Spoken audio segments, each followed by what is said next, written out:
What's the key to raising good kids in this polarizing world of social media? And how do we know if we're doing it right? We'll answer those questions and more coming up. Hey, it's John Finch with the Father Effect Movie, which is now free here on YouTube at the link in the description below. For those of you who may be new to this channel, our goal is to help fathers become the fathers God created them to be through sharing advice and stories from others. Today's guest is Andrew Bartman, Director of Coaching Development for USA Baseball. I have interviewed Coach Bartman several times, and this guy is the real deal. I love his passion for the sport and for helping parents become the parents they need to be for their kids. This dude has some invaluable advice for parents, and he's not afraid to tell it like it is. Today we're going to talk about the most important words a dad can say to his children after a baseball game, football game, or some type of event. The reason why most dads struggle with performance-based love and the destructive impact it has on their kids. The ramifications of a parent's activity on social media and their kids, and much, much more. If you're new to this channel, hit that subscribe button so you'll be alerted to new videos that we release every week. If you know of a dad who would be interested in this video, or maybe that needs to watch this video, please be sure to share it with them. We are a 501c3 nonprofit. If you'd like to support us, check out the giving link in the description below. So without further delay, here's my conversation with Coach Andrew Bartman. When I had you on the show once before, I told you this, dude. One of the most powerful clips, and I wish we could take and shout it from the mountaintops, where every single dad on this planet would hear what you had to say. And when I asked you about what do dads need to be telling their kids after a ball game, you said, I really enjoyed watching you play. And that's so important, because so many dads, because of their own junk, because of living through their kids, whatever, it's that performance-based love. Why do you think most dads have that or struggle with that? There's a variety of reasons. Number one, I think the dad views the player's performance on the field as a reflection of them. And our society is a keeping up with the Joneses society. And social media has contributed to this. There's a lot of things that contribute to this. A lot of it is, my kid got 2 hits. Oh yeah, but he was a terrible teammate, but my kid got 2 hits. Like, we're missing the point here. And I think that's the biggest one, man. They think the kid's a reflection of them. Like, it's not. That's a different person. That's an entirely different human being. And they have a lot of you in them. You help create them. That's an entirely different human being. And we need to realize that.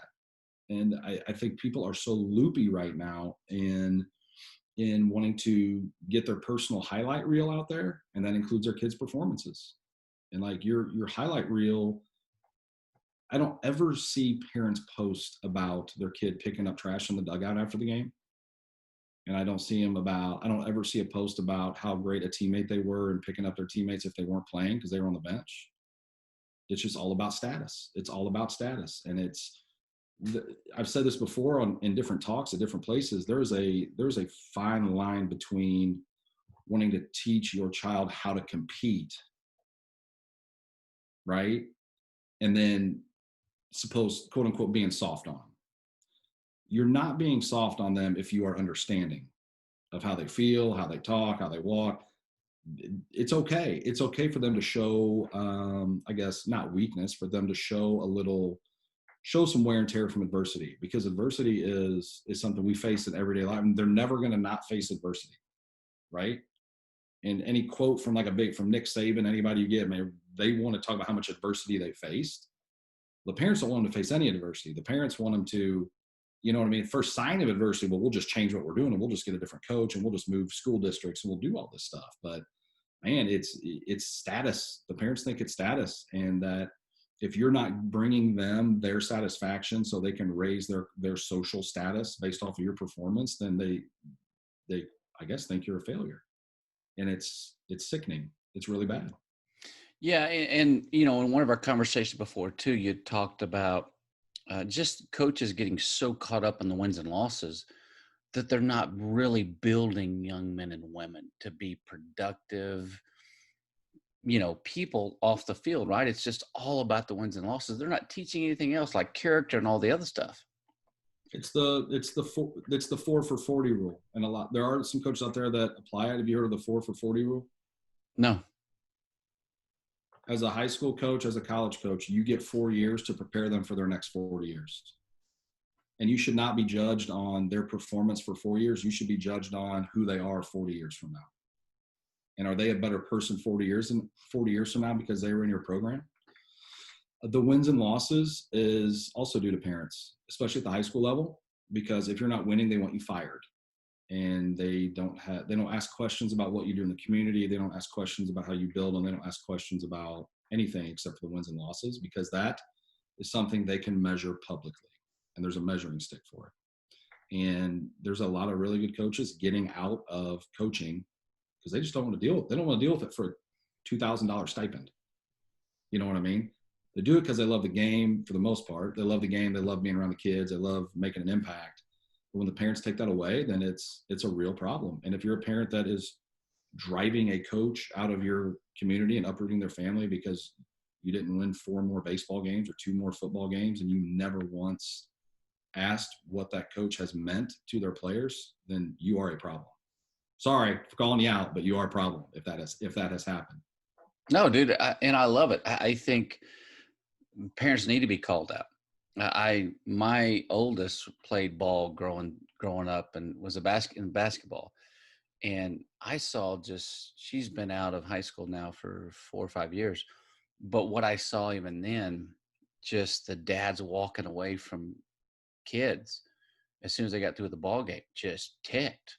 Like, you didn't play well enough, and you knew they were going to get the butt chewing on the way home, or they were going to get the silent treatment or whatever. And it's just so devastating. You just want to go grab the dad and go, bro, do you not see the devastating consequences of what you're doing and your actions? Because you're so caught up in you that you're not thinking about your kid. You mentioned the social media aspect of it. I had a conversation with a guy at dinner not long ago, and we were talking about now, since social media with Facebook and Twitter and all the various platforms, I can imagine it's only gotten worse with that. My kid is a reflection of me type deal, because now it's like everybody wants to take a picture of their kid with the first place trophy. And if they don't, then, it's somehow they're measured as a bad parent or something if their kid gets second or third or fourth. But it's like they're pushing their kids even harder to win, because they want to show on social media just how amazing of a mom and dad they are, right? Right. I'm starting to believe you can see through to a person's heart by their social media presence. And there are parents I know, people that are my age that have their kids, and other people that I've met professionally or friends. And man, the ones who post about, man, I'm really proud of my kid. He played hard today, or she played hard today, versus we went down and won this trophy this weekend. You did not play the game. The kids did, right? And if that's all you're proud about over the weekend, then we need to reevaluate some things. And think about how many people like what they post or how they interact. You know what I mean? And are they people who cause divisiveness online? Are they not? Are they people who want to pump up their kids and let them know they're proud of them? Or are they only proud of them when they win?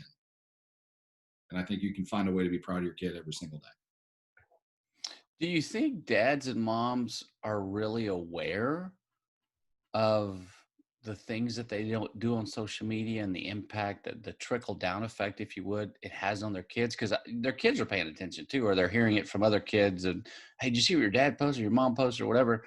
And it's just like this vicious cycle, right? I think, and I've told my girls many times, look, and they're in that age range where they're big on social media. And I've told them many times, look, I'm going to come to you and I'm going to tell you that I love you. I'm proud of you, man. Great game, or whatever. We're going to have these conversations in person.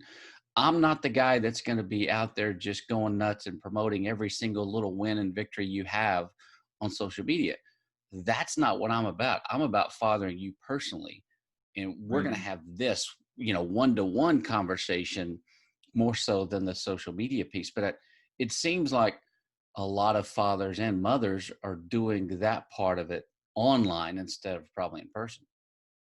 Yeah, I mean, I can't speak to what people are doing once they get home, but odds are you see people posting nonstop all day and night. I don't know when they have time to interact with their kids, right? I mean, it's You're dude, you're right. you only Absolutely. get you only get 24 hours a day. So like I'm all for people being proud of their kids and bragging on their kids online. I'm all for it.